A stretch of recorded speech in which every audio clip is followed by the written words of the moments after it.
ఇవాళ సంవత్సరం రోజులైంది ప్రభుత్వం ఏర్పడి, మోర్ దెన్ ఏ ఇయర్. వచ్చినప్పటి నుంచి మనం ప్రకటనలు చూస్తూనే ఉన్నాం. మన ట్రాన్స్పోర్ట్ మినిస్టర్ గారు రకరకాల ప్రకటనలు.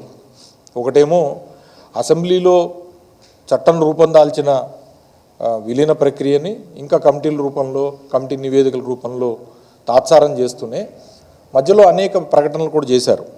మేము ఆర్టీసీలో ఉద్యోగాలు నింపుతున్నాము, ఉద్యోగ నియామకాల కోసం అని చెప్పి 3035 ఉద్యోగాలు, డ్రైవర్లు లేదా క్లీనర్లు, లేకపోతే డిపో మేనేజర్లు, లేకపోతే తార్నాకలో ఉన్న హాస్పిటల్లో డాక్టర్లు, లేదా పారామెడికల్ స్టాఫ్, నర్సులు, వాళ్ళ కోసం నియామకాల కోసం కూడా చెప్పారు. అవన్నీ కూడా ప్రస్తుతం అటకెక్కించి ఉన్న డిపోల్ని, ఇవాళ ఆర్టీసీ డిపోల్ని ప్రైవేటీకరణ చేసే కార్యక్రమాన్ని వరంగల్ డిపో ద్వారా స్టార్ట్ చేశారు.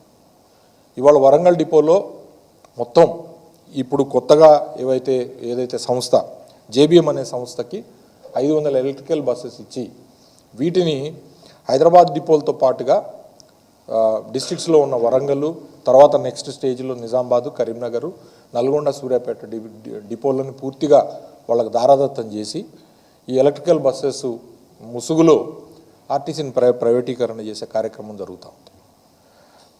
ఇప్పటికే వరంగల్ డిపోలో ఉన్న మొత్తం ఉద్యోగస్తుల్ని ఒక డిఎం స్థాయి ఒక వ్యక్తి, 2 వ్యక్తుల్ని సూపర్వైజర్ స్థాయి నుంచి మిగతా అందరినీ కూడా, డ్రైవర్లని, కండక్టర్ని, శ్రామికుల్ని అందరినీ కూడా వేరే డిపోస్కి అడ్జస్ట్ చేస్తూ ఉన్నారు.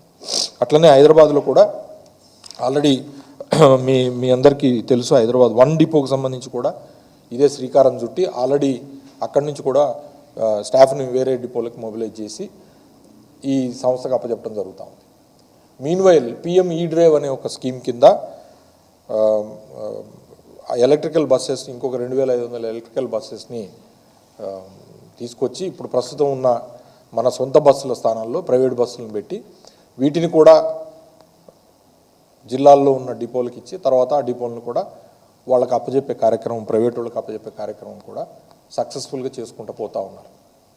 ఒక పక్కన మేము ప్రభుత్వం నడిపినప్పుడు ఆర్టీసీని బలోపేతం చేయాలనే సదుద్దేశంతో తీసుకున్న అనేక నిర్ణయాలు ఏవైతే ఉన్నాయో వాటిని ఆ రోజున విమర్శించి లేదా ఆర్టీసీని మేమేదో నాశనం చేసినాం అన్నట్లు మాట్లాడిన కాంగ్రెస్ నాయకులు ఇవాళ అధికారంలోకి వచ్చిన సంవత్సరం రోజుల తర్వాత కూడా నియామకాలు చేపట్టకపోగా, కొత్త బస్సులు కొనకపోగా, మేము ఏదైతే బస్సులు మేము ఆర్డర్ చేసినామో వాటిని వచ్చి రాగానే జెండాలు ఊపారు. నేను మీ అందరి దృష్టికి తీసుకొని వెళ్తున్నా.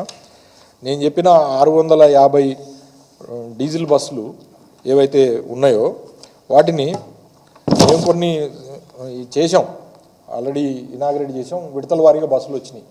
ఇది డిసెంబర్లో ఆర్టీసీ డిసెంబర్ 30వ తారీఖు, డిసెంబర్ 7వ తారీఖు నాడు ప్రభుత్వం కొలువు తీరింది. డిసెంబర్ 30వ తారీఖు నాడు బస్సులు, మేము కొన్న బస్సులు ఏవైతే ఉన్నాయో డీజిల్ బస్సులు, ఆ బస్సుల్ని ఇనాగ్రేట్ చేస్తూ తీసిన ఫోటో. మేము మా హయాంలో కొన్న డీజిల్ బస్సులు తప్పితే ఇంతవరకు ఒక బస్సు ఆర్డర్ చేయలే ఆర్టీసీ. చేయకపోగా ఎలక్ట్రిక్ బస్సుల ముసుగులో నిదానంగా మొత్తం డిపోలన్నింటినీ కూడా ప్రైవేటీకరణ చేసే కార్యక్రమం జరుగుతూ ఉంది. మేము డిమాండ్ చేసేది ప్రభుత్వాన్ని, మీరు చెప్పిన విధంగా బస్సులు, కొత్త బస్సులు కొనుగోలు చేయాలి అని అంటే ఆర్టీసీ యాజమాన్యం ఆర్టీసీ సొంతాని కోసమని బస్సులు కొనుగోలు చేసి ఆ బస్సులకి డ్రైవర్లు కానీ, లేకపోతే కండక్టర్లు కానీ, లేకపోతే శ్రామికులు కానీ అవసరమైన నియామకాలు ఏవైతే ఉన్నాయో, ఖాళీలు ఉన్నాయో వాటిని చేపట్టాలి.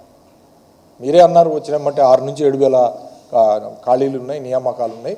మేము వివిధ బోర్డుల ద్వారా మేము నోటిఫికేషన్ ఇస్తూ ఉన్నాం బస్సు డ్రైవర్లకి.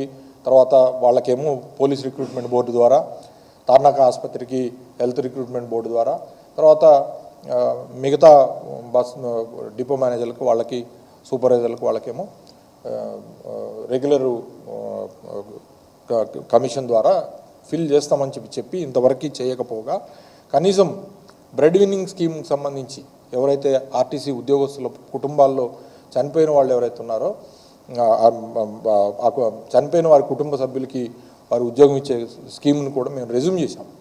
ఆర్టీసీ నష్టాల్లో ఉంటే కొంతకాలం హోల్డ్లో ఉన్నా కూడా మా ప్రభుత్వం చివరిలో వాటిని రెజ్యూమ్ కూడా చేశాం.